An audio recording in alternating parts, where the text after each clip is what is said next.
Bihar board गणित वर्ग 10 में आप सभी का स्वागत है। और आज हम लोग पढ़ेंगे इसमें प्रश्नावली 3 अध्याय 3, जिसमें क्या होगा आपका 3.2 के पहले प्रश्न को देखेंगे। 3 पॉइंट कितना बालक, और अध्याय क्या है आपका, दो चर वाला रैखिक समीकरण। इसमें क्या करना है, हम कुछ प्रश्न तो भाषा के रूप में दिए, जिसे हम लोग क्या करेंगे, पहले रैखिक समीकरण के रूप में व्यक्त करेंगे और फिर उसे ग्राफीय विधि से क्या करेंगे बाबू, हल करेंगे। इसमें 3.2 में मुख्य रूप से क्या पढ़ना है, दो चर वाले रैखिक समीकरण का ग्राफीय विधि के द्वारा हल। ठीक है, अब देखिएगा, करें कि निम्न समस्याओं को में रैखिक समीकरण के युग में बनाए और ग्राफीय विधि से क्या करें बाबू, हल करें। पहले इसको किस में बदलना है, ग्राफीय, पहले इसको रैखिक समीकरण युग्म के रूप में बदलना है। पहले सवाल किस रूप में दिया हुआ है, भाषा के रूप में दिया हुआ। किस रूप में दिया हुआ बाबू, भाषा के रूप में दिया हुआ है। और भाषा को पढ़ करके क्या करेंगे, हम रैखिक समीकरण के रूप में बदलेंगे। जिस प्रकार की 3.1 में 3 प्रश्न दिए हुए थे, उसको रैखिक समीकरण के रूप में बदले ना, उसी प्रकार इसे ही बदलना है और फिर उस समीकरण को ग्राफीय विधि से क्या करना है, हल करना है। चलिए देखते हैं। देखिएगा, पहला कंडीशन करें कि वर्ग 10 के 10 विद्यार्थियों ने एक गणित की पहली प्रतियोगिता में भाग लिया। वर्ग 10 के कितने विद्यार्थी बाबू एक गणित की पहली प्रतियोगिता में भाग ले रहे हैं? 10 विद्यार्थी। कितना विद्यार्थी बाबू? करें कि लड़कियों की संख्या लड़कों की संख्या से 4 गुना अधिक है। लड़कियों की संख्या क्या है, लड़कों से 4 अधिक है। तो करें कि प्रतियोगिता में भाग लिए लड़कों और लड़कियों की संख्या को क्या करे बाबू, ज्ञात करें। लड़कों में लड़कियों की संख्या क्या करो, तो मान लेते हैं कि माना कोची बालक, लड़कों की संख्या 1 तथा लड़कियों की संख्या क्या है, बहुत सुंदर। माना लड़कों की संख्या, माना लड़कों की संख्या x तथा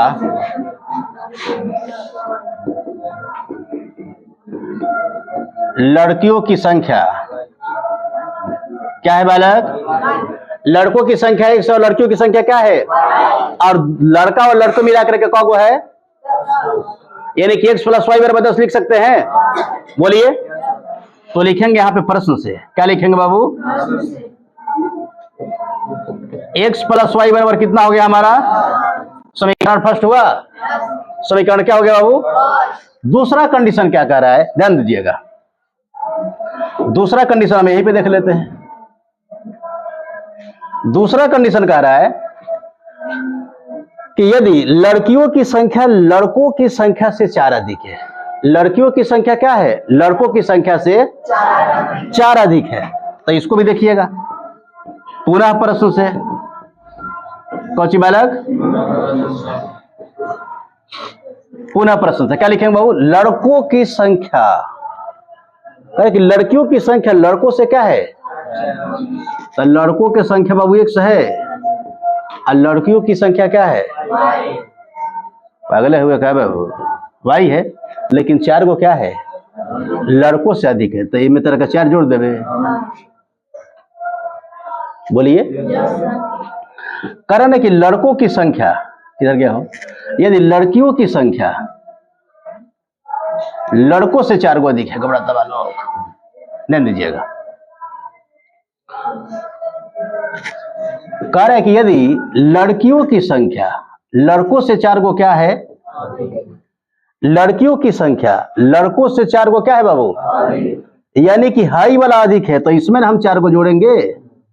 बोलिए, ध्यान दीजिएगा। कह रहे कि यदि लड़कियों की संख्या लड़कों की संख्या से 4 को क्या है, लड़की वाला 4 को अधिक है, तो लड़का में 4 को जोड़ेंगे तब तो इक्वल होगा। अब इसको हम इधर लाते हैं, यानी कि x - y = कितना हो गया बाबू, अरे बाबू -4 ना होगा, उधर जाएगा तो समीकरण क्या हो गया, सेकंड हो गया। समीकरण क्या हो गया बाबू, बन गया आसानी से। हम इसको किस रूप में बदले हैं, बीज गणितीय रूप में बदले। किस रूप में बदले हैं, अब हमें इसको क्या करना है, इसी समीकरण को ग्राफीय विधि से हल करना है। किस विधि से हल करना है, तो ग्राफीय विधि से जो हम तरीका बताएंगे तो आप हल कीजिएगा, या इसी समीकरण को हम बाबू अगले वीडियो में देखेंगे, ठीक है ना, कैसे इसको ग्राफीय विधि से हल करते हैं। इसमें एक और सवाल है, उसको पहले हम देख लेते हैं, ठीक है। बात को समझ रहे हो। अब देखो, अगर चाहो तो आप लड़कों लड़की की संख्या यहाँ पे भी ज्ञात कर सकते हो। हम बताए थे आप लोग को जब x प्लस वाई का मान दिया हो, जब x माइनस वाई का मान दिया हो, तो आसानी से ज्ञात करेंगे। बड़का निकाले का उधर का जोड़ के आधा, छोटका निकाले के बाद कह नहीं बोल रहे हो, बड़ा वाला निकालना है तो जोड़ का आधा करेंगे, और छोटा वाला निकालना हो तो घटा के आधा। यानी कि देखो x का मान चाहिए तो क्या करेंगे हम, 10 और 4 14, 14 में 2 से भाग दीजिएगा, क्या होगा, जोड़िएगा ना, तो जोड़िएगा वो तो 4 वो हट जाएगा, तो 6 बचा। तो 6 में जब 2 से भाग दीजिएगा तो 3 हुआ। और फिर कौशी बाबू बड़ा वाला छोटा वाला निकालना है तो क्या करेंगे, -4 हुई। क्या बोल रहे हो,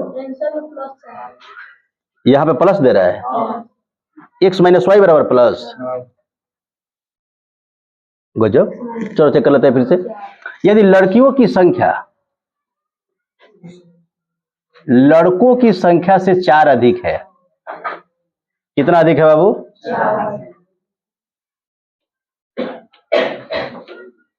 तो बाबू सही तो है, ध्यान दो, यहां पे लड़कियों की संख्या ये क्या है, लड़कों से 4 गो ऑलरेडी अधिक है, तो हम इसमें क्या करेंगे, 4 प्लस, हाँ लड़की की संख्या। अरे काहे डिस्टर्ब कर रहे बाबू, अगले पढ़ गए हो कारी, सुनिए वही तो कह रहे हैं। तो एक समरा निकल गया। अब मान लो कि हमें y का मान निकालना है कि लड़कियों की संख्या निकालना है, तो क्या करेंगे, ध्यान दो, y के मान के लिए वो घटा के आधा करेंगे, तो 10 में से जब वो 4 को घटाइएगा तो माइनस यहाँ पर तो प्लस हो जाएगा, तो यही हो जाएगा आपका 14। कितना बाबू, अब बाटा 2, तो y का मान कितना, 7 नहीं आ गया, 7 को 3 को 10 को नहीं हो गया रे, लड़कियों की संख्या क्या हो गया, लड़का से 4 को अधिक है, तब तो 3 को है तो 7 को है, तो समीकरण एकदम सही नहीं निकल है। आई बोल रहा है कि गलती कर दी है, गलती होगा रे बाबू, इसको क्या करेंगे हम, ग्राफी विधि से हल करेंगे। दूसरा इसमें का कंडीशन देख लेते हैं, कहीं पे वो कामा हलंत मिस्टेक नहीं होगा। कौची बालक, ये हम ना बाबू, ये हमारे 12 वर्ष का अनुभव बोला था। कितना वर्ष बालक, 12 साल। आप लोग का 13वां बैच होगा, आप लोग कौन सा हो जाएगा, क्या हुआ हो रे, अरे मच्छी के काले ले बड़े बाबू। चलो देखो ध्यान से, यहां पे क्या करें कि 5 पेंसिल तथा 7 कलम का मूल्य 50 रुपया है, जबकि 7 पेंसिल तथा 5 कलमों का मूल्य कितना है, तो 1 पेंसिल और 1 कलम का मूल्य क्या करे, तो मान लेंगे कि माना। ऐसे प्रश्न में क्या करेंगे, माना। हाँ, 1 पेंसिल का कीमत, 1 पेंसिल का कीमत क्या है बाबू, 100 रुपया, तथा 1 कलम का कीमत कितना है, 1 कलम का कीमत है बाबू आपका y रुपया, कितना है। अब देखते हैं प्रश्न से, कहां से बालक, तो 1 गो का 100 रुपया है बाबू, तो 5 गो का कितना होगा, आज 7 गो पेंसिल का कल मूल चाहिए हमें, तो 1 गो का y है तो 7 गो का क्या होगा, बराबर कितना बाबू, किसी को दिक्कत। पहले का समीकरण, कौन समीकरण, अब पुनः क्या है, पुनः प्रश्न से, कौशी बाबू, तो पूरा प्रश्न से के लिए क्या करेंगे हम, देखिएगा। अब कह रहे कि 7 पेंसिल, कितना पेंसिल बालक, तो 7 पेंसिल का 7x हुआ, और 5 कलम का बराबर कितना, नहीं बाबू बीज गणित के रूप में बदल गया। अब इसको क्या करेंगे हम, ग्राफीय विधि से हल करेंगे। ग्राफीय विधि से क्या करेंगे, तो आप तो देख सकते हो कि जब भाषा दिया हो तो उस भाषा को आप कैसे, भाषा को पढ़ करके कैसे बाबू 2 चर वाले रेखीय समीकरण बदल लेंगे, ये हो जाएगा ना। अब हम बाबू इसके बाद देखते हैं कि 2 चर वाले रैखिक समीकरण को ग्राफीय विधि से कैसे हल करेंगे। किस विधि से बालक, थोड़ा सा रुकिएगा, इसको क्या करेंगे बालक, ग्राफीय विधि से। तो हमने क्या किया बाबू, 3.2 का जो 2 प्रश्न था पहले में, उनको क्या किया, ग्राफीय रैखिक समीकरण के रूप में बदल लिया। अब उसको क्या करेंगे हम, अगले वीडियो में आपको ग्राफीय विधि से उसको हल करके दिखलाएंगे। तब तक वीडियो देखने के लिए बहुत बहुत धन्यवाद। इसी तरीके से अगर आप मैथ को आसान भाषा में पढ़ना चाहते हैं तो एक बार आप हमारे चैनल से जुड़ के देखिए, आपको मुड़ के देखना